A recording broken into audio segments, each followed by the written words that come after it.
না। সুতরাং এই নিয়ামতটা যারাই পেয়েছি বোবা নয়। আর একবার বলেন আলহামদুলিল্লাহ। এ পৃথিবীর মানুষ আনন্দ করবে কি নিয়ে, খুশি হবে কি নিয়ে? আজকের এই অনুষ্ঠান সাজানো দেখে মনে হচ্ছে এলাকার মানুষের আনন্দ হয়েছে। قل بفضل الله وبرحمته فبذلك فليفرحوا هو خير مما يجمعون। খুব খেয়াল করে শুনবেন। আল্লাহ পাক বলেন, পৃথিবীর মানুষকে আপনি বলেন তোমরা যা পেয়ে আনন্দ করো, খুশি হও, উল্লাস করো। সবচাইতে দামি সম্পদ আল্লাহর কাছে কোরআনে কারীম। এইটা যারা গেইন করতে পেরেছে, অ্যাচিভ করতে পেরেছে, যারা অর্জন করতে পেরেছে, তামাম দুনিয়া যদি কেউ পেয়ে আনন্দ করে, তার তুলনায় আল্লাহর কাছে কোরআন শ্রেষ্ঠ। এ কথা বলার অর্থ হচ্ছে কোরআনের সাথে যে জিনিসের সম্পর্ক, ওইটা নিয়ে মুসলমানেরা আনন্দ করতে পারে।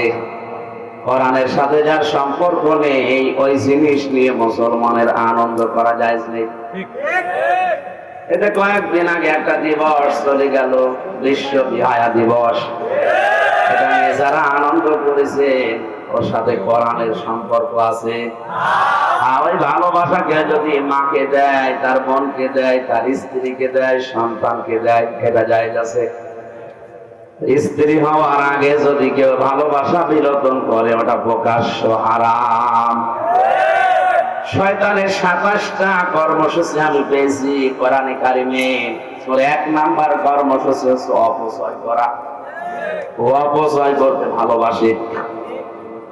কোরআনে কারিমে আল্লাহ জানিয়েছেন, ইন্নাল মুবাদ্দিরিনা কানু ইখওয়ানাশ শায়াতিন ওয়া কানাশ শাইতানু লিরাব্বিহি কাফুরা। অবশ্যই পৃথিবীতে যারা অপচয় করে আর শয়তানের ভাই। ওরা কোরআন পড়ে আপনি কোন জায়গায় শয়তানের ভাই এই কাজ করলে কথা পাবেন না। শুধু একটাই কথা, যারা অপচয় করে তাদেরকে আল্লাহ শয়তানের ভাই বলে আখ্যা দিয়েছেন।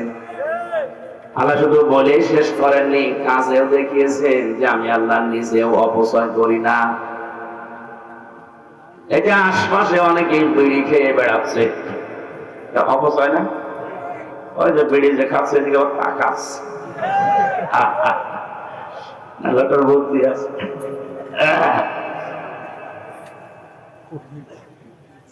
প্রায় 22,000 কোটি টাকা শুধু মানুষ দোয়া দিয়ে 1 বছরে উড়িয়ে দিচ্ছে বাংলাদেশে। এমনি গরিবদের ধার দেনা করে পদ্মা সেতু, সামনে কত কিছু আমরা বানাচ্ছি। টাকা নেই বলে একটু ধার করা, খরচ করা লাগছে। কথা বলেন ঠিক কিনা? সেই দেশের মানুষ যদি এত টাকা ফো দিয়ে, আগুন দিয়ে উড়িয়ে দেয়, ডিজিটাল থেকে স্মার্ট হবে, স্বপ্নই দেখে যাবেন, কিয়ামতের আগে হবে না। যেন আমাদের ডিজিটাল থেকে স্মার্ট হওয়ার জন্য অপচয় বন্ধ করা লাগবে। রাতের বেলায় একটা লাইট দিলে হয়, 22টা লাইট জ্বালিয়ে রেখেছে আন্দাজে। আল্লাহ রাব্বুল আলামিন আয়াতের প্রমাণ দিয়েছেন 3.5 হাত বডির ভেতরে। বিজ্ঞান এখন দেখতে পেয়েছে আয়াতটা নিয়ে যে মানুষ যত খাবার খায়, এই খাবারগুলো হজম করার জন্য একটা রস লাগে, পিত্ত রস। এটা তৈরি হয় খাবারের নির্যাস থেকে। ফোঁটা ফোঁটা করে ওই রসগুলো পড়তে থাকে খাদ্যের উপরে, তখন খাবারগুলো তাড়াতাড়ি হজম হয়ে যায়। এটা এত দামি জিনিস, যতক্ষণ পর্যন্ত খাবার আপনার পেটে আছে ততক্ষণ ওই রস পড়তেই থাকবে। খাবার যখন থাকবে না, আপনার পেট খালি থাকবে, ওই পেট, ওই মুখটা অটোমেটিক বন্ধ হয়ে যাবে। আল্লাহ জানাতে চেয়েছেন, পৃথিবীর বান্দা বান্দীরা, আমি শুধু ওয়াজ করে শেষ করে দেয়নি যে অপচয় আমি করি না। অপচয় করলে সে শয়তানের ভাই। আমি নিজে এটা দেখিয়েছি। এটা আমি জিনিস যদি খোলা থাকে, পড়তেই থাকবে, এটা অপচয়ের শামিল। এ কারণে দামি জিনিসটা যতক্ষণ তোমার পেটে খাবার নেই এটা পড়বে না, অটোমেটিক মুখ বন্ধ হয়ে যাবে। শয়তানের 2 নাম্বার টার্গেট ছিল পৃথিবীতে সব সময় যৌনতা ছড়াতে ভালোবাসে, অবলম্বনা, বেহায়াপনা, বিশেষ করে মানুষের লজ্জা স্থানের প্রতি ওর আকর্ষণ বেশি। এই 14 ফেব্রুয়ারি পালন করার সবচাইতে বড় টার্গেট উলঙ্গপনা। শফিক রেহমান শয়তানের ভাইরা ভাই ইংল্যান্ড থেকে দিবসটা এনেছিল আমাদের কাছে ধার করে, ভিক্ষা করে। অথচ এই দিনে হয়তো আপনারা ইসলাম মাইন্ডের লোকেজনে টের পাচ্ছেন না। কলেজ বিশ্ববিদ্যালয়ের দিকে তাকান, এদিনে যে কত মানুষ তার ইজ্জত হারিয়েছে, ফেরেশতারাও নিকেশে করতে পারছে না। এই জন্য আমাদের সাবধান হওয়া লাগবে। শয়তান কিন্তু জান্নাত থেকে হযরতে আদম এবং হাওয়াকে বের করে দেবে, উদ্দেশ্য তার ছিল না। এইদিকে তাকান, আমি যতগুলো তাফসীর পড়েছি, মুফাসসিরিন ইকরাম লিখেছেন জান্নাত থেকে শয়তান আদম এবং হাওয়াকে বের করে দেবে, উদ্দেশ্য তার ছিল না। ওর উদ্দেশ্য ছিল কি করে এদের লজ্জা স্থান দেখা যায়। এই জন্য শয়তান হচ্ছে যৌনবাদী। আর আমাদেরকে যারা মৌলবাদী নাম দিয়েছেন অসুবিধা নেই, মৌল মানে মূল। আমরা মূলে আছি, পৃথিবীর সবচাইতে বড় মূলে আছে আমার আল্লাহ। আল্লাহকে যারা ধরে রাখে, তার কোরআন যারা আঁকড়িয়ে ধরে, তাদেরকে ওনারা মৌলবাদী বলে। আমরা উল্টা উল্টা নাম দিয়ে বলবো আপনারা যৌনবাদী। এই যে বেহায়াপনা, উলঙ্গপনা, যৌনতা ছড়াতে ভালোবাসে শয়তান। সুতরাং এই দিবসটা যারা পালন করছেন এর সাথে কোরআনের কোন সম্পর্ক, হাদিসের সম্পর্ক আমরা পেলাম না, তাহলে ওই জিনিস নিয়ে আগামী বছর থেকে আর কোনো আনন্দ এই দেশে হবে না। যারা করবে ওরা মুসলমানের বাইরে। 96% মুসলমান এই দেশে, বাকি 4% আছে অন্য জাতি, ওরা করে কোনটা। আমরা আনন্দ করবো কি নিয়ে? আরো জোরে বলেন। আমাদের আনন্দের বিষয় যেহেতু কোরআনের সাথে সম্পর্ক আছে মাত্র 2টা দিবসের, ঈদুল আযহা, ঈদুল ফিতর। কিন্তু এই 2টা দিবসের শিক্ষা হচ্ছে আগে ত্যাগ, এরপরে ভোগ। আপনি ঈদুল আযহায় গরু জবাই করবেন না, আগে খেতে পারবেন না। আগে গোশত গুলো গরিব মানুষকে দিয়ে আসেন, ওরা ছেলে মেয়ে নিয়ে রান্না করে খাবে, আনন্দ করবে, খুশি হবে, ওদের হাসি দেখে আপনি খাবেন। আগে ত্যাগ, এরপরে ভোগ। ঈদুল ফিতরে সারা মাস রোজা রাখার পরে আপনি মরণের খাওয়া খাবেন, হবে না। আগে ফিতরা দেন, আগে যাকাত দেন, দান করেন, সাদকা করেন। ওই টাকা ওরা সেমাই কিনবে, খাবে, ওদের ছেলে মেয়েরা আনন্দ উল্লাস করবে, ওইটা দেখে আপনি আনন্দ করবেন। এই দিবসে আগে ত্যাগ, এরপরে ভোগ। মুসলমানদের এই 2টা দিবস বাদ দিয়ে যত দিবস আমরা দেখি, কোন জায়গায় ত্যাগ নেই, আগে ভোগ এরপরে ত্যাগ। পয়লা বৈশাখের নামে যেটা চলে, কি আগে ভোগ না আগে ত্যাগ? এইটা খাবো, ওইটা খাবো, এইটা নেবো, ওইটা নেবো, শুধু নতুন নতুন জিনিস নেবো আর খাবো। আন্তর্জাতিক সাম্রাজ্যবাদী যারা, এরা আজ নতুন নতুন দিবস গুলো মুসলমানদের দেশে সাপ্লাই দিয়ে এদের পকেটের টাকা গুলো খসিয়ে নেওয়ার ব্যবস্থা করছে। এখানে কোরআনের সাথে যে দিবসের সম্পর্ক নেই, সে জন্ম দিবস হোক, মৃত্যু দিবস হোক, আর প্রত্যাবর্তন দিবস হোক, ওরা আমরা পালন করবো না।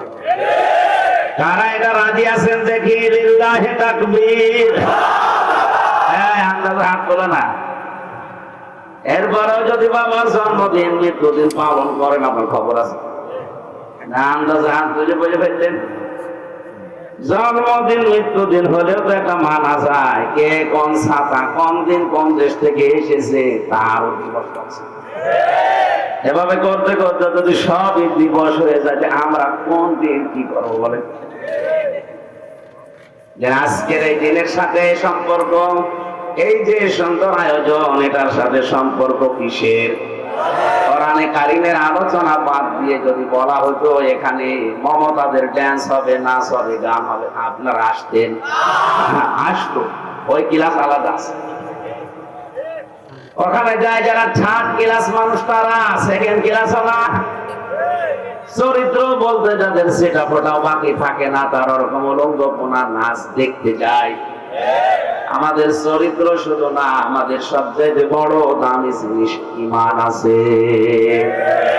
কোন মুসলমান এরকম উলঙ্গপনা, ব্যয়াপনা, যৌনতা ছড়ায় এরকম জায়গায় আর যেতে যাবেন? এরপরও ওয়াজ যেখানে শুনবেন ওখানে একেবারে ইঁদুরের বিষ খাওয়ার মতো ব্রেক করে ফেলবেন। আল্লাহ যেন আমাদেরকে আজকের মাহফিলটা কবুল করেন, বলেন আমিন। দরুদ আর সালাম পড়ছি আমাদের নবী মুহাম্মদ রাসূলুল্লাহ সাল্লাল্লাহু আলাইহি ওয়াসাল্লামের প্রতি। একবার দরুদ পড়লে আমরা জানি মান সাল্লাল্লাহু আলাইয়া ওয়াহিদান সাল্লাল্লাহু আলাইহি আশরা, মহান আল্লাহ তার দিকে 10 বার তাকিয়ে থাকে। কয়বার? এজন্যই তো প্রথমে একবার দরুদ পড়ে নিলাম। হ্যাঁ, হয়তো এই বগুড়া, নওগাঁ, রাজশাহী এলাকাতে অনেকে দরুদ এটা পড়তে চায় না, দরুদ ইব্রাহিম পড়ে। এটা উত্তম দরুদ, যে দরুদ পড়া যাবে না এ কথা দিতে পারবে না, কারণ এর ভেতরে যে কথাগুলো আছে ওইটাই মেন। আপনি এখানে বসে এক বাক্যে জবাব দিয়েছেন আল্লাহুম্মা সাল্লি আলা, হে আল্লাহ তুমি রহমত নাযিল করো আলা মুহাম্মদ, মুহাম্মদের উপরে। আল্লাহ যেন ছাত্রের মতো আমাদের জিজ্ঞাসা করছে তোমরা যে কামনা করবে যে রহমত নাযিল করো মুহাম্মদের উপরে, কে এই লোকটা কে? আমরা যেন সবাই স্বতঃস্ফূর্ত ভাবে জবাব দিয়েছি সাইয়্যিদিনা মুহাম্মদ, আমাদের নেতা। এই কথা বলা লাগবে। আমরা কিন্তু কেউ বলি নাই তিনি আমাদের আদি, আমাদের বাবা, না। কেউ আমরা এই কথা বলি নাই তিনি আমাদের চাচা, তিনি আমার ভাতিজা, তিনি আমার সন্তান, এই জন্য আপনি দয়া করেন না। এক বাক্যে সবাই জবাব দিয়েছে। আপনার রাজনৈতিক ভাবে আদর্শ আপনার আলাদা থাকতেই পারে, কিয়ামতে নবীর সুপারিশ ছাড়া জান্নাত পাবেন না, এটা বিশ্বাস করেন তো? হ্যাঁ, কথা বলা লাগবে, বিশ্বাস করেন? বিশ্বাসের কারণে আমরা সবাই বললাম সাইয়্যিদিনা, ইয়া আল্লাহ তুমি রহমত নাযিল করো ওই মুহাম্মদের উপরে যিনি আমাদের নেতা। সত্যভাবে একটা কথা বলছি, খেয়াল করেন আলেম যারা আছেন, হযরতে আদম থেকে কিয়ামত পর্যন্ত যত মানুষ আসবে কোন মানুষকে আল্লাহ নেতা বলে ডাক দেননি। শুধুমাত্র মুহাম্মদ রাসূলুল্লাহকে আল্লাহ নিজে বলেছেন ইয়াসিন, হে নেতা। হে কি? হে নেতা। আল্লাহর ঘোষিত নেতা পৃথিবীতে একজনই। এখানে আয়াতের তাফসীর পড়তে গিয়ে দেখেছি পৃথিবীতে কিয়ামত পর্যন্ত যদি মুসা নবী, ঈসা নবীও আসে আর মুহাম্মদ রাসূলুল্লাহকে তার নেতৃত্ব বাদ দিয়ে কেউ যদি মুসা নবীকে গ্রহণ করে ও জাহান্নামে যাবে। এই কথা বলা লাগবে। আপনি কি বুঝে শুনি হ্যাঁ বলছেন? এর পাচ্ছেন এবং কথার ওজন কত? মুসা নবীর মতো এত বড় পাওয়ারফুল নবী যিনি আল্লাহর সাথে কথা বলতেন, হযরত ঈসা যাকে রূহুল্লাহ বলা হয়, আল্লাহর সৎকারে দুনিয়ায় এসেছেন, এত বড় পাওয়ারফুল নবীগুলো যদি দুনিয়ায় কোনোদিন আসে আর মুহাম্মদ রাসূলুল্লাহর আদর্শ বাদ দিয়ে কেউ যদি ওইদিকে দৌড়ায়, আল্লাহর নবী বলেন নিশ্চিত সে জাহান্নামী। বগুড়াবাসী এখনো কি আপনার মাথা খোলে না? এত বড় নবীরা তাদেরকে যদি মেনে নিলে জাহান্নামে যাওয়া লাগে এখন, তাহলে বিশ্ব নবী বাদ দিয়া যারা অন্য কাউকে আদর্শ মেনে রাজনীতি করছে সরাসরি ফতোয়া দিলাম আপনি জাহান্নামে। কারো লাগবে না, কারণ ইয়াসিন শব্দের 5টা অর্থ আছে তাফসীরে কাবীরে। সিন মানে সাজ্জিদুল আলামিন, সিন মানে সাজ্জিদুল বাশার, সিন মানে সাজ্জিদুল কাউনাইন, সিন মানে সাজ্জিদুল আম্বিয়া, সিন মানে সাজ্জিদুল মুরসালিন। 1 ঘন্টা কথা বললে আমি কমপক্ষে 20 ঘন্টা ওই আয়াতের উপরে দেখে আসি। যত তথ্য আছে সব ডেলিভারি দিতে গেলে হয়তো অনেক সময় লাগবে, এই জন্য তাড়াতাড়ি করছি। আলেম যারা আছে তারাই বুঝতে হবে সিন শব্দের শাব্দিক অর্থ সাজ্জিদ। সিন মানে কি? সাইয়্যিদ মানে নেতা, সবাই মিলে আমরা রহমত কামনা করলাম, দয়া কামনা করলাম যার উপরে তিনি সাধারণ মানুষ না, তিনি আমাদের আরো জোরে নেতৃত্বের গুণাবলী, এটা আলাদা জিনিস। যে ব্যক্তি নেতা হয়ে মানুষের অধিকার নষ্ট করে তার জন্য নেতা হওয়া রাজনীতি করা জায়েজ নেই।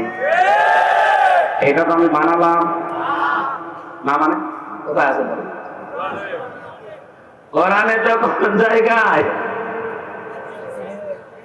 সূরা বাকারা প্রথম নাম্বার পারা 18 নাম্বার পৃষ্ঠার 4 নাম্বার লাইনের আর 6 নাম্বার লাইনের 124 নাম্বার আয়াতে তথ্য আছে।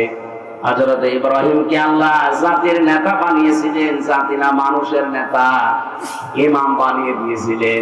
তিনি সঙ্গে সঙ্গে ওই দিন আল্লাহকে জানিয়েছেন, আল্লাহ নেতা হওয়ার যোগ্যতাকে শুধু আমাকে দিয়ে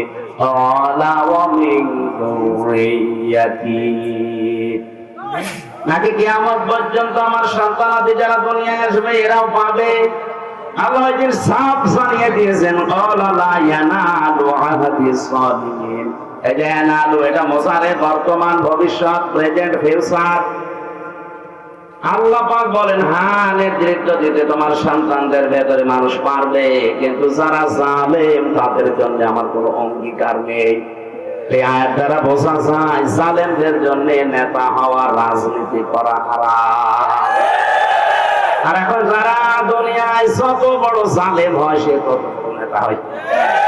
আমাদের নিষেধ করে না, আপনারা এই লাইনে আসার দরকার নেই। আপনারা মসজিদে বসে, খানকায় বসে হু হু করেন, অথচ আল্লাহ আমাদেরকে পাঠিয়েছে কোথায়? জমিনে। কোথায়? জমিনে। ইন্নী জাইলুন ফিল আরদি খলিফা। অবশ্যই আমি খলিফা পাঠাতে চাই জমিনে। কোথায়? বগুড়াবাসী, আপনার মেধা যদি থাকে, আপনি যোগ্যতা থাকলে মিলান। আল্লাহ কিন্তু ইন্নী জাইলুন ফিল মাদারিসি খলিফা বলেননি যে মাদ্রাসায় খলিফা করে পাঠালাম। ইন্নী জাইলুন ফিল খানকা খলিফা, তোরে খানকায় পাঠালাম, তুই খলিফা হয়ে যা। ইন্নী জাইলুন ফিল মাসাজিদি খলিফা, মসজিদে পাঠালাম, শুধু ওখানে দায়িত্ব পালন করলে শেষ হয়ে যাবে না, আপনাকে পাঠিয়েছেন আল্লাহ জমিনে। কোন জায়গায়? আরো সরে বলেন কোথায়? বাংলার মুসলমানেরা আজ আমরা জমিনে নেই, এই জন্য জালেমরা জমিন ফাঁকা পেয়ে 180 মাইল দিকে চালাচ্ছে। যখন যা মনে আসে তাই করছে। হ্যাঁ, কথা বলছে, অত বোঝার দরকার, হালকা বলছে। দেখেন তো আজ আমরা জমিনে নেই, জালেমরা জমিটা ফাঁকা পেয়েছে, মন মতো যা লাগে তাই করে। আমরা যেহেতু খানকায় আছি, ও খানকার খলিফা হয়ে বসে আছে। তোরে খানকার খলিফা হওয়ার জন্য কে বলেছে? তোরে বলেছে আল্লাহ জমিনের খলিফা হওয়ার জন্য। এসব জটা গাছ বিকৃত করে এমন একটা অপমান জায়গায় নিয়ে গেছে, যারা চুল কেটে দেয় তাদেরকে অনেক এলাকায় খলিফা বলে। কাপড় সেলাই করে ওলাও নাকি খলিফা।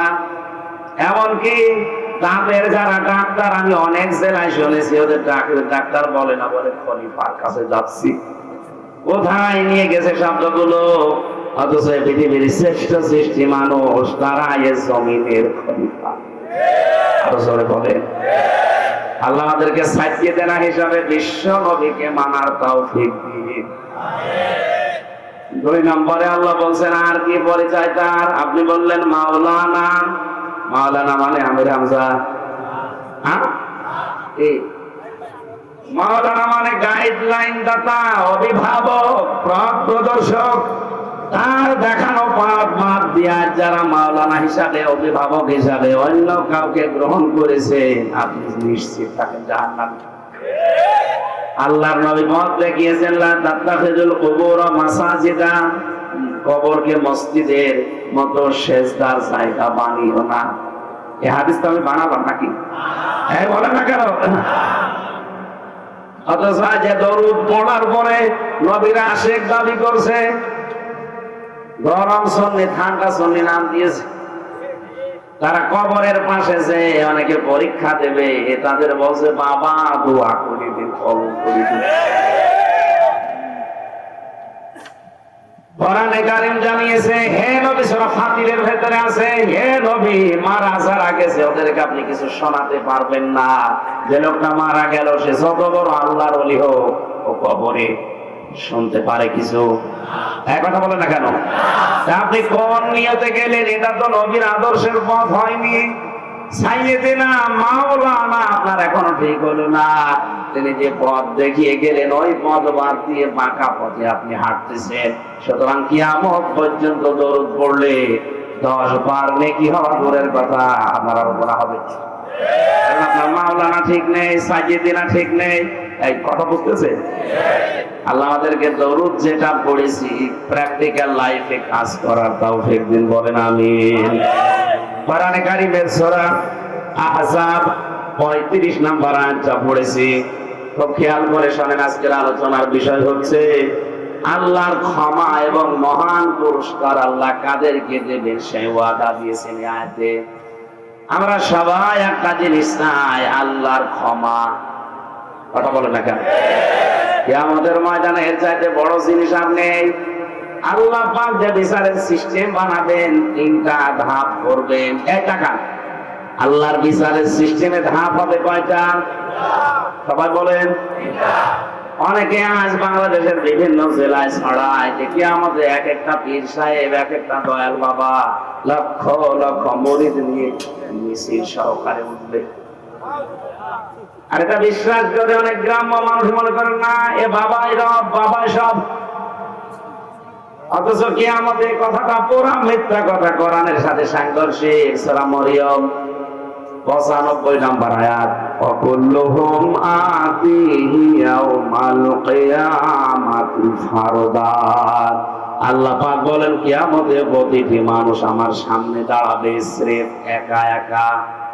কয়জন করে বলেন বলেন?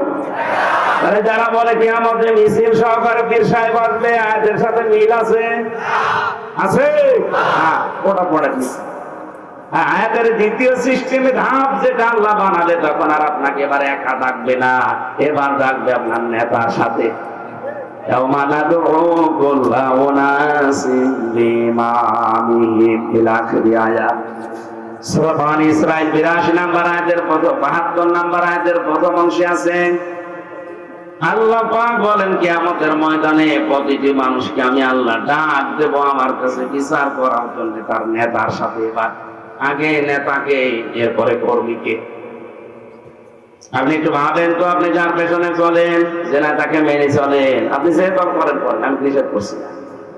এই আয়াতটার সাথে মিলান কেন? আয়াতটা বিশ্বাস করেন তো? হ্যাঁ করেন। কিয়ামতের দিন আপনাকে এবার দ্বিতীয় ধাপে কিন্তু আর একা ডাকবে না, এবার ডাকবে আপনার নেতার সাথে। আগে নেতা, এরপরে কর্মী। আপনার বিবেক কি বলে? আপনি যার পেছনে আছেন ওকে যদি আল্লাহ দেখে, আল্লাহ রাগি রাগ হবে। কথা বলেন না কেন? কারণ তার মাথা থেকে পা পর্যন্ত সুন্নতের কোনো বালাই নেই।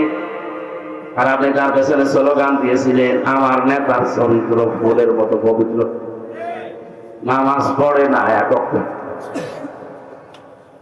এরকম নেতার পেছনে যারা আছেন, বিবেক দিয়ে ভেবে বাড়ি যান, আমার উপর রাগ না করে।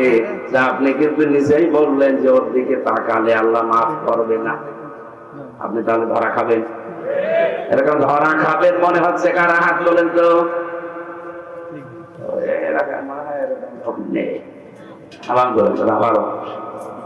নেতা ঠিক করে ফেলেছে, এমন কোন মানুষের পেছনে স্লোগান দেওয়া যাবে না যে মানুষকে আল্লাহ কিয়ামতে দেখলে আল্লাহর আগেই রাগ হয়ে যাবে। আমার পর্যন্ত আশা রাখবে। অনেকেই মনে মনে ভাবে আমি নামাজ পড়ি, রোজা রাখি, আমার বউ পর্দায় থাকে, আমার ব্যবসা হালাল, একটু নাই সাপোর্ট করি, এতে কি? এটা কি? এটা কি আপনি বলছেন? সূরা আরাফ 8 নাম্বার পারার 20 নাম্বার পৃষ্ঠা 3 নাম্বার লাইনের 83 নাম্বার আয়াতটা খুলেন। ফানজাইনাহু ওয়া আহলাহু ইল্লা মারআতা কানাত মিনাল গাবিরিন। জেলখানায় থাকতে এটা আমার আরো পরিষ্কার হয়েছে বেশি। তাফসীরে ফিসিল আল কোরআনের ভেতরে তথ্য আছে।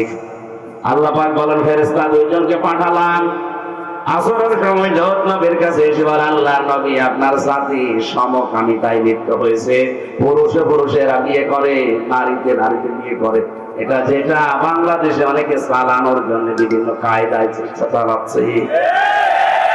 এই যে শরীফ থেকে শরীফার যে গল্প সেভেনে, এটা কিন্তু এই লাইনে যাচ্ছে। সকালবেলা লোকটা বলছে আমি শরীফ, বিকালে বলছে না আমার শরীফা শরীফা লাগছে। শরীফা লাগলে তো হবে না, এতটুকু লেগে যদি থাকতো কিছুক্ষণ পরে বলবো আমি যেহেতু শরীফা তাহলে আমার মহিলা হোস্টেলে সিট দেন, আর আমি যেহেতু শরীফা আমার ভাবের কাছে থাকতে দেন। যে মহিলা হোস্টেল আপনার মেয়ে আছে, আপনার বোন আছে, আপনার ফুফু আছে, কথা বলেন। এই লোকটা যতই শরীফা দাবি করুক, মাল কি মাল কি? যে মহিলা হচ্ছিল আপনার মেয়ে, আপনার বোন, আপনার ফুফু আছে, ও মাল যতই বলুক আমি শরীফা, কত আসল জিনিস শরীফ, ওখানে থাকলে আগামী 10 বছরে চারজ দিয়ে ভুল করে যাবে। আর এটা যদি একবার হাইকোর্টে কায়েম করে ফেলতে পারে, আপনি তখন কিছু বলতেও পারবেন না, বললে আপনার বিরুদ্ধে মামলা হবে। কোন দিকে যাচ্ছে এই কথাগুলো তুলে ধরলে তখন বাতিল আর রাম আর মামরা বলে এ বুঝে পেরেছি, এরা আগে আটকা। এই কারণেই তো 3 বছর আপনি আটকে রাখেন। আমি আপনার মেয়ের দিকে তাকিয়েছি, আমার জীবনে চুরির অপরাধ আছে, ডাকাতি আছে, টাকা পাচার করা আছে। নিজের বিবেক থেকে বলেন আপনি কোন অপরাধে আমাকে রাখলেন? বলতে গেলে জানে যে বুঝে ফেলেছে, জাতিকে জানিয়ে ফেলবে, আগে ধরে রাখবে। জাতি সতর্ক হও, লূত নবীর জামানায় কিন্তু এই গুনার কারণে ধ্বংস হয়েছে তারা। ফেরেশতা দুইজন এসে বলে আল্লাহর নবী মাগরিবের আগে এখান থেকে চলে যান, গজব নাযিল হবে মাগরিবের সময়, কিন্তু সাবধান আপনার স্ত্রীকে সাথে নেবেন না। প্রশ্ন আসতে পারে লোক নবীর স্ত্রীর চরিত্র খারাপ ছিল না? পৃথিবীর কোন নবীর স্ত্রীদের চরিত্র খারাপ না। কোন হারাম রক্তের ভেতরে আল্লাহ নবীদের রক্ত প্রবেশ করার নাই। তাদের চরিত্র ভালো ছিল, তারা চরিত্রহীনা ছিল না। কিন্তু লোক নবীর স্ত্রী তলে তলে এই সমকামী যারা, এই প্রকাশ্য পাপে যারা লিপ্ত, তাদেরকে নিচে নিচে সাহায্য করতো, সাপোর্ট করতো। বগুড়ার মানুষেরা একটু আপনার বিবেকটি খুলবে না। নবীর স্ত্রী সাধারণ মানুষের না, তার নিজের চরিত্র ভালো, সে চরিত্রহীনা না। শুধু চরিত্রহীনদেরকে নিচে নিচে সাপোর্ট করার কারণে আল্লাহ যদি তারে ধ্বংস করে জাহান্নামে দিয়ে দেয়, আপনি আর কোন জায়গাকে মনে করেন? নামাজ পড়ি, রোজা রাখি, আমার বউ পর্দায় থাকে, আমি না একটু সাপোর্টই করি। আপনি একটু সাপোর্ট করে যদি জাহান্নামে না যান, লোক নবীর স্ত্রী জাহান্নামে যাবে কোন কারণে বলেন? সে তো আর সমকামী ছিল না, তা তো স্বামী ছিল। কথা বলুন। আমি আশা করি আপনি কথা বুঝেছেন। এরপরেও যদি না বোঝার ভান করে থাকেন, আগে আসেন, আসেন। কিয়ামতের সবচাইতে বড় জিনিস যেটা আল্লাহর মাগফিরাত, আল্লাহর ক্ষমা। এজন্য সব সময় মানুষের আমল হওয়া দরকার ইস্তেগফার আর ক্ষমা চাওয়া, আল্লাহর কাছে তওবা করা। এখানে একটা পয়েন্ট বলছি, অনেকে জানেন কি জানেন না জানি না, ইস্তেগফার আর তাওবা এটা কিন্তু এক জিনিস না। এর দুইটা শব্দের মাত্রাও এক না। ইস্তেগফারের আসল শব্দ গাফারা। আপনি এটা সব সময় করতে পারেন, যখন তখন বলেন আল্লাহুম্মা গফিরলি আস্তাগফিরুল্লাহ, আল্লাহুম্মা গফিরলি আস্তাগফিরুল্লাহ, সব সময় বলেন, আপনাকে মাফ করবে আল্লাহ। দ্বিতীয় নম্বর যেটা তাওবা, এটা কিন্তু সহজ জিনিস না যত সহজে শোনা যাচ্ছে। কেউ যদি তাওবা করে তার 3টা শর্ত মানা লাগবে। কয়টা? ওয়ানিবু ইলা রাব্বিকুম ওয়া আসলিমু লাহু মিন ক্বাবলি আইয়াতিয়াকুমুল আযাবু সুম্মা লা তুনসারুন।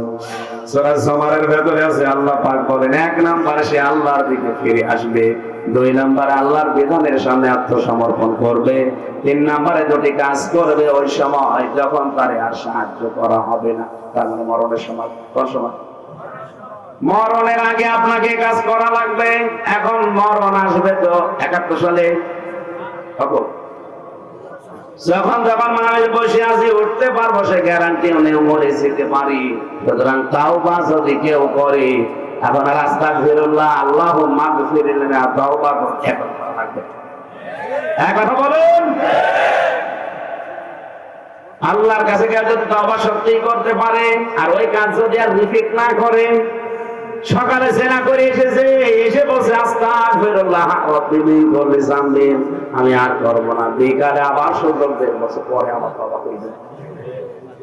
এটাই আর কি মারা হবে, এটা কি? কারণ তাওবা জিনিসটা কি? কেউ যদি তাওবা করে ওর পেছনের অপরাধ আল্লাহ মাফ করে দেয় না, ওই জায়গাটা মাফ করে দেওয়ার পরে ফাঁকা জায়গা নেকি দিয়ে ভরাট করে দেয়। সূরা ফুরকানের ভেতরে তথ্যটা আছে, ইল্লাল্লাযীনা তাবু ইল্লাল্লাযীনা আমানু ওয়া আমিলুস সালিহাত, ইলা আখিরি আয়াত। আমার মূল বিষয় ছিল এখানে এটা, কোন মানুষ যদি আল্লাহর মাগফিরাত পেয়ে যায় ও যেন সব পেয়ে গেছে। কিয়ামতের দ্বিতীয় ব্যবস্থা হবে, কিয়ামতের যে সিস্টেম গুলো আল্লাহ একা ডাকবে, দ্বিতীয় নেতা সহ 3 নম্বরে সবাইকে মিলে এবার এক জায়গায় হাজির করবে। ওঠ, প্রত্যেকটি মানুষকে সামনে দাঁড় করিয়ে বলবে, বল 5টা প্রশ্ন করে জিজ্ঞাসা করব। বগুড়াবাসী এটা আমাদের আগের থেকে তৈরি করে নিয়ে যাওয়া লাগবে। আল্লাহর বিচার ব্যবস্থায় কোন অবিচার আপনি পাবেন না।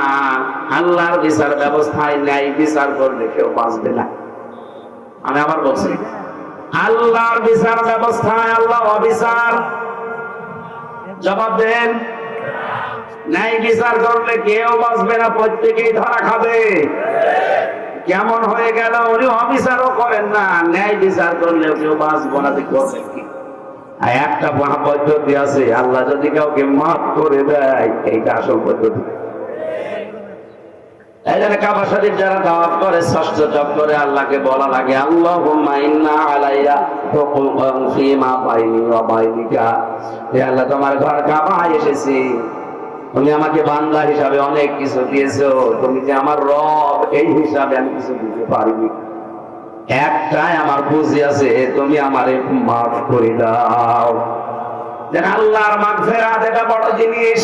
কেউ যদি মাগফিরাত পেয়ে যায়, আল্লাহ বলেছেন ওয়াজরান ওয়াসিমা, তার জন্য আমি আল্লাহ মহান পুরস্কার, তার মানে জান্নাত যে বাগান, এটা তার জন্য রেখে দিয়েছি। আল্লাহর মাগফিরাত আর আল্লাহর বড় নিয়ামত যেটা আজর জান্নাত, এটা পাওয়ার জন্য 10 প্রকার মানুষের নাম আয়াতে আছে। সূরা আহজাব 35 নম্বর আয়াত। দেখেন তো আমরা 10 প্রকারের কোন প্রকারে আছি কিনা, না শেষ করে দেব? না, থাকবে ইনশাআল্লাহ। ইন্নাল মুসলিমিনা ওয়াল মুসলিমাত, অবশ্যই মুসলমান পুরুষ এবং মুসলমান নারী যারা, তাদের জন্য ক্ষমা এবং তাদের জন্য জান্নাত। বলেন সুবহানাল্লাহ। এই পৃথিবীর 850 কোটি মানুষ, এখন মাত্র 175 কোটি আমরা মুসলিম। আমরা এই আয়াতের ভেতরে আছি। হ্যাঁ, কম বেশি আমল থাকতে পারে, কিন্তু আমার পরিচয় আমি। আরো জোরে বলেন, এটাতে কত বড় নিয়ামত আপনি এখন টের পাচ্ছেন না। কারণ এই নামটা আল্লাহ নিজে সরাসরি দিয়েছেন, অথবা আমাদের জাতির পিতা যাকে আমরা স্বীকার করি, হযরত ইব্রাহিম নবী দিয়েছেন। এই হওয়ার ফাইল দুইটাই হতে পারে, মিল্লাতা আবিকুম ইব্রাহিমা ওয়া সাম্মাকুমুল মুসলিমিন। তোমাদের জাতির পিতার নাম ইব্রাহিম, আর তিনি তোমাদের নাম দিয়েছেন মুসলিম। আজ মুসলমান নাম অনেকে রাখতে চাচ্ছে না। মুসলমান শব্দ যেখানে দেখে কেটে সেটে বাদ দিতে চায়। আমি নাম নাই নিলাম, কত জায়গা থেকে বাংলাদেশে মুসলমান নাম উঠে গেছে দেখেন। হ্যাঁ, বলে না কেন? বিশ্ববিদ্যালয়ের মনোগ্রাম গুলোতে আগে কোরআনের আয়াত লেখা থাকতো, নবীর হাদিস লেখা থাকতো, খায়রুকুম মান তাআল্লামাল কোরআন ওয়া আল্লামা, ইন্নাদ দীনা ইনদাল্লাহিল ইসলাম, ইকরা বিইসমি রাব্বিকাল্লাযী খালাক, বিসমিল্লাহির রহমানির রহিম। অথচ এইগুলো এখন বাদ দিয়ে এই জায়গাগুলোতে এমন কিছু দিয়েছে যেটা মুখে বলা কষ্টকর। আরে ভাই, আমরা তো অন্য জাতি না, আমরা তো খ্রিস্টান না, আমরা তো ইহুদি না, আমরা তো মুশরিক না, আমরা তো বৌদ্ধ না, আমরা কি? হ্যাঁ বলুন। আল্লাহর ক্ষমা যদি কেউ পেতে চায় তাকে মুসলমান হওয়া লাগবে। এখন মুসলমান কাকে বলে? সিলমন শব্দ থেকে এসেছে এটা। সিলমন বা সালমন মানে শান্তি, সুখ। কি বললাম? সেলমন বা সালমন এর শাব্দিক অর্থ হচ্ছে শান্তি, সুখ, নিরাপত্তা। হযরত ইব্রাহিম আলাইহিস সালাম তার জীবন দিয়ে দেখিয়েছেন আল্লাহ পাক যখন যে অর্ডার তাকে দিয়েছেন। আমি তার পুরা জীবনে বড় বড় 10টা পরীক্ষা দিয়েছি। কেউ যদি 10টা পরীক্ষা ইব্রাহিম নবীর মধ্যে সম্মুখীন হতে পারে আর যদি টিকে থাকতে পারে, তার জন্য আগুনের এই কুণ্ডলী বাগান হয়ে যাবে।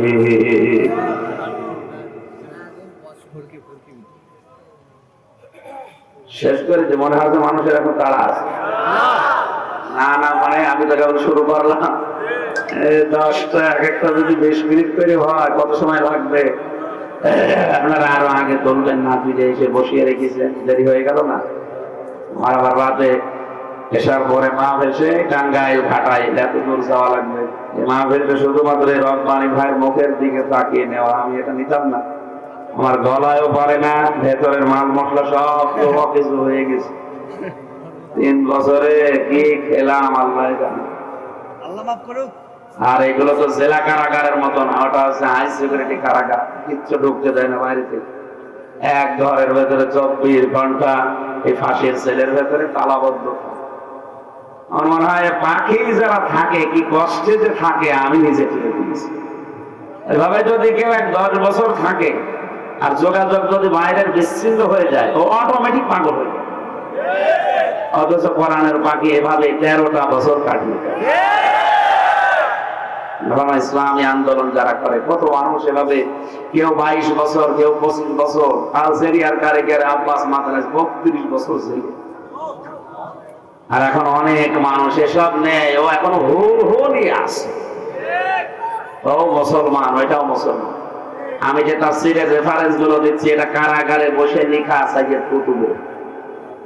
তারা কারাগারে বসে তাফসীর লেখে, আরে খানকায় বসে শুধু পেট মোটা করছে। ইন্নাল মুসলিমিনা ওয়াল মুসলিমাত, নারী হোক পুরুষ হোক, মুসলমান ওইটা যে আল্লাহর বিধান জানার পরে আর কোনো প্রশ্ন করে না। এটা যে প্রশ্ন করে না তার প্রমাণের পরের আয়াত 36 নম্বর আয়াতে আছে। সম্মানিত ভাইরা, না এখন ব্যাখ্যা করা ঠিক হবে না, আজান হচ্ছে আর আমার চলে যাওয়া লাগবে। আমি 4টা পর্যন্ত সময় নিয়েছিলাম, 4:30 পার হয়ে গেছে। এ পর্যন্ত দেখে নিয়ে পরবর্তীতে কোনো জায়গায় আসলে রাতের বেলা মাহফিল নেবেন, দিনের বেলা মাহফিল এভাবে হয় না। আল্লাহুম্মা আমিন। ربنا آتنا في الدنيا حسنة وفي الآخرة حسنة وقنا عذاب النار وادخلنا الجنة مع الأبرار। বড় আশা নিয়ে তোমার বান্দা বান্দীরা কোরআনে কারীম চাতক পাখির মতো শুনছিল, যতটুকু বুঝিয়েছি আল্লাহ সবাইকে আমল করার তৌফিক দাও। আমার কণ্ঠটা তুমি আগের অবস্থায় ফিরিয়ে দাও, আমার শরীরটা তুমি মেহেরবানি করে দিনের জন্য খরচ করার মতো সেরকম যোগ্যতা দাও। মা বোনেরা পর্দা আড়ালে বসে আছে, এদেরকে খাদিজার মতো আয়েশার মতো বানাও। যত আলেম এখানে এসেছে, মাওলানা গোলাম রাব্বানী সহ, মাওলানা হুসাইন সহ যত আলেম এখানে এসেছে, আলেমদেরকে আলেম হিসাবে কবুল করো। আমাদের অনেকের মা বাবা নেই, আল্লাহ মা বাবাকে মাফ করে দাও। মাহফিলটা করার জন্য তোমার যে যুবক বান্দারা এত কষ্ট করেছে, হযরত ওমরের মতো এদেরকে হেদায়েত নসিব করে দাও। এই বগুড়ার মাটি তুমি ইসলামের মার্কাজ বানিয়ে দাও। আল্লাহ চার মাসকে এসে তো এইটাই দেখতে চাই, কোরআন দিয়ে দেশটা চলতে কেমন দেখা যায়। তুমি আমাদের জীবনে ভয়ঙ্কর কঠিন কোন পরীক্ষা নিও না আল্লাহ, আমরা অত বড় ঈমানের অধিকারী না। হযরত ইব্রাহিম আমাদের জাতির পিতা, বড় বড় পরীক্ষা তুমি তাকে 50টার উপরে নিয়েছিলে, সবচাইতে বড় পরীক্ষা 10টা। এই 10টা পরীক্ষায় তিনি একেবারে ফার্স্ট ক্লাস ফার্স্ট হয়েছে। আমরা তার সন্তান হিসাবে আমাদের জীবনে যদি ছোটখাটো পরীক্ষা আসে, আমরা যেন ইব্রাহিম নবী আমাদের বাবার মতো পাশ করতে পারি। আগামীতে মাহফিলটা কোরআনের জন্য আরো বিশাল আকারে তুমি কবুল করে নিও। এলাকায় মাটির নিচে যত মানুষ ঘুমিয়ে আছে মেহেরবানি করে মাফ করে দাও। রব্বুল আলামিন মাওলানার বাড়িতে ছিলাম, তার বাড়ির উপরে রহমত নাযিল করো। আসমান জমিনের বালা মুসিবত থেকে তুমি বাঁচাও। ষড়যন্ত্রকারীর ষড়যন্ত্র থেকে, হিংসুকের হিংসা থেকে, জালেমের জুলুম থেকে তুমি তাকে রক্ষা করো। আল্লাহুম্মা লা তারুদ্দানা খায়বিন, আল্লাহুম্মা লা তারুদ্দানা খায়বিন, আল্লাহুম্মা লা তারুদ্দানা খায়বিন। একেবারে খালি হাতে মাথা নিচে পড়ে, চোখ বন্ধ করো। আল্লাহ তোমার শান মানের কসম, একেবারে খালি হাতে ফেরত দিও। আমরা অসুস্থ, আমরা মুসাফির, আমরা মাজলুম, মেহেরবানি করে এদিকে তাকিয়ে আজকের মোনাজাত কবুল করো। ষড়যন্ত্র হচ্ছে আমাদের ঈমান দ্বারা ঠেকানো সম্ভব না। তোমার ঘর আব্রাহা ভাঙতে এসেছিল, নবীর দাদা বলেছিল এই ঘরের দায়িত্ব আমার না, ঘরের মালিক যে তার দায়িত্ব। এদেশে ইসলাম থাকবে কি থাকবে না, ঈমান নিয়ে টিকে থাকা যাবে কি যাবে না, যাদের জন্য তুমি মাগফিরাত এবং বড় আমি আমাদের পুরস্কারের কথা ঘোষণা দিয়েছে। তার প্রথম নাম্বারে মুসলমান। আমরা মুসলিম হিসাবে থাকতে পারবো কি পারবো না, এটা বড় চ্যালেঞ্জের মুখে পড়েছে। তোমার কাছে দায়িত্ব দিলাম আল্লাহ, তোমার নবী ইব্রাহিমের সন্তানদের তুমি বাঁচাও। যখনই মরণ আসবে যেন করতে পারি লা ইলাহা ইল্লাল্লাহু মুহাম্মাদুর রাসূলুল্লাহ।